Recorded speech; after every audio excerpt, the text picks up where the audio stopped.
Jammikunta local news channel కు స్వాగతం. తాజా వార్తల కోసం ఈ ఛానల్ ను సబ్స్క్రైబ్ చేసుకొని బెల్ ఐకాన్ కొట్టండి.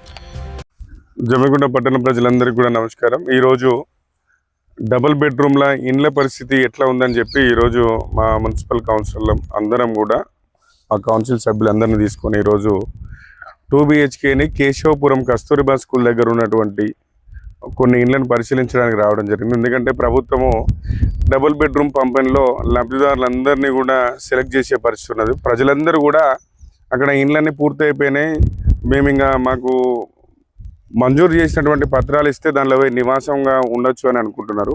ఈరోజు జమ్మికుంటకు మొత్తం కూడా 500 డబుల్ బెడ్రూమ్లు.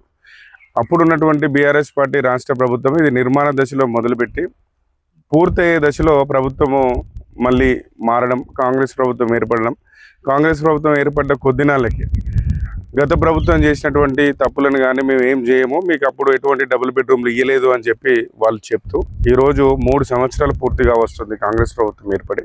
ఈరోజు ప్రభుత్వానికి మేము మా యొక్క విజ్ఞప్తి, జమ్మికుంట మున్సిపల్ కౌన్సిల్ తరపున ఒక విజ్ఞప్తి, ప్రజల్ని ఎవరిని కూడా ఎవరు మోసం చేయొద్దు. ఏ ప్రభుత్వాలైనా కూడా ప్రజలకి మెరుగైన సదుపాయాలు ఉండడానికి ఒక మంచి ఇల్లు అనే ఒక పథకాన్ని తీసుకొచ్చినటువంటి ఏ ప్రభుత్వాన్నైనా ప్రజలు ఆదరిస్తారు. ఈరోజు కాంగ్రెస్ పార్టీ గత ప్రభుత్వం ప్రారంభించినటువంటి 2 BHKని ఈరోజు పంచడానికి హడావుడిగా మేము గెలిచి ఇప్పుడు 6 నెలల కాలం పూర్తి వస్తుంది.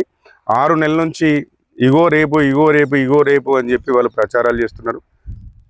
నిన్న పొంగులేటి శ్రీనివాసరెడ్డి గారు కూడా, గౌరవనీయులు గృహ నిర్మాణ శాఖ మంత్రి కూడా తప్పకుండా పేద ప్రజలకు మిగిలిన ఏదైతే రిమైనింగ్ వర్క్ అక్కడ పెండింగ్ ఉందో ఆ యొక్క లబ్ధిదారునికే మేము నగదు ఇచ్చి ఆ కన్స్ట్రక్షన్ పూర్తి చేస్తాను. ఉదాహరణకి జమ్మిగుంటలో 500 ఇండ్లు. ఈరోజు ఇక్కడ నుంచి మేము జిల్లా కలెక్టర్ గారికి మరియు ఇక్కడ ఉన్నటువంటి మంత్రులకి, ఇక్కడ ఉన్నటువంటి కాంగ్రెస్ పార్టీ నాయకత్వానికి విజ్ఞప్తి, రాజకీయ విమర్శలు మాకు అవసరం లేదు. ఎవరి మీద ఇంకా రాజకీయాలు ఎన్నికలు చాలా ముందున్నవి, ఇప్పుడు రాజకీయ విమర్శలకు తావులేదు. ఇక్కడ ఉన్నటువంటి మీరు ఎవరికైతే లబ్ధిదారులకు ఇస్తారో ఒక్కసారి ఆ లబ్ధిదారులని, మీరు మంజూరు చేసిన లబ్ధిదారులని ఒక్కసారి డబుల్ బెడ్రూమ్ ఇళ్ళని వాళ్ళనే పర్యవేక్షించమనండి. లేదంటే మీరు కూడా రండి.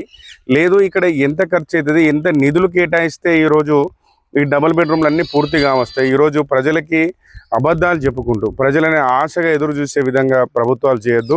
దయచేసి జిల్లా కలెక్టర్ గారు, స్థానికంగా ఉన్నటువంటి మున్సిపల్ కమిషనర్ గారు, హౌసింగ్ పీడీ గారు, ఎంతసేపు ఇక్కడ 240 ఇండ్లు ఉన్నాయని చెప్పి కస్తూర్బా స్కూల్ దగ్గర ఉన్నాయి. ఇక్కడ నిర్మాణ దశలో రేపు పొద్దున వచ్చి నివాసయోగ్యంగా ఉండడానికి ఉన్న ఇండ్లు మాత్రము 24 ఇండ్లు మాత్రమే నివాసయోగ్యంగా రేపు పొద్దున వచ్చి ఊడ్చుకొని కిటికీలో దర్వాజాలో పెడితే ఉండొచ్చు. మిగతా అన్నీ ఒకటేమో ఫౌండేషన్ స్టేజ్లో ఉంది, ఒకటేమో పిల్లర్ స్టేజ్లో ఉంది, ఒకటేమో G+1 కట్టి G+2 పెండింగ్లో ఉన్నది. లోపల ఇక్కడ ఉన్నటువంటి మెటీరియల్ని, కన్స్ట్రక్షన్ అంతా కూడా గుర్తు తెలియని వ్యక్తులు ధ్వంసం చేసిండ్రు. అంటే పూర్తిగా కూడా శిథిలంలో, అంటే ఇక్కడ ఎవరు నివసించే పరిస్థితి లాగా కనబడడం లేదు. దయచేసి జిల్లా పాలనాధికారిగా వారు ఉన్నారు కనుక క్షేత్రస్థాయి నుంచి వారికి వస్తున్నటువంటి రిపోర్ట్ వారే ప్రభుత్వానికి చేరవేయాలి కనుక ఇక్కడ ఉన్నటువంటి హుజురాబాద్ శాసనసభ్యులకి మరియు ఇక్కడ ఉన్నటువంటి పార్లమెంట్ సభ్యులకి కూడా మా విజ్ఞప్తి, ఈరోజు ప్రభుత్వం తీసుకున్నటువంటి నిర్ణయాలపైన మీరు కూడా ఒకసారి జిల్లా కలెక్టర్ గారితో చర్చించండి. పేద ప్రజలకు ఇస్తున్నటువంటి ఇండ్లు ఇంకా పూర్తి దశలో లేవు. ఇక్కడ సుమారు ఇక్కడ ఏం కంప్లీట్ కావాలన్నా 5 నుంచి 10 కోట్ల రూపాయలు పెడితే తప్ప ఈ జమ్మికుంటలో ఉన్నటువంటి 500 ఇండ్లను పంచలేము. దయచేసి ప్రభుత్వాలు దృష్టి సారించి ఇక్కడ నిర్మాణ దశలో పూర్తిగానే వాటిని అన్నింటినీ కూడా క్షేత్రస్థాయిలో ఆలోచించి జమ్మికుంట పట్టణ ప్రజలు ఎవరైతే డబుల్ బెడ్రూమ్ మేము అర్హులం అనుకునేవారు దయచేసి ఒక ఉదయం పూట ధర్మారం కానీ, మారుతి నగర్ కానీ, కస్తూర్బా స్కూల్ కానీ మీరే స్వయంగా వచ్చి ఒకసారి విజిట్ చేసి వెళ్తే ఇక్కడ ఎవరైతే అబద్ధపు మాటలు చెప్తున్నారో, ఎవరు నిజం చెప్తున్నారు, ఈరోజు ఏదో రాజకీయ పబ్బం కనుక్కోవడానికి ఇక్కడ మేము ఎవరం రాలేదు. ఉన్న పరిస్థితిని ఈరోజు సాయంత్రం జిల్లా కలెక్టర్ గారి దగ్గరికి వెళ్తున్నాము. ఉన్నది ఉన్నట్టుగా వారికి కూడా వివరిస్తాము. వారు కూడా ప్రభుత్వం దృష్టి తీసుకెళ్ళాలి. ఎందుకంటే పట్టాలు పంచే కార్యక్రమాలు ప్రారంభమైనవి.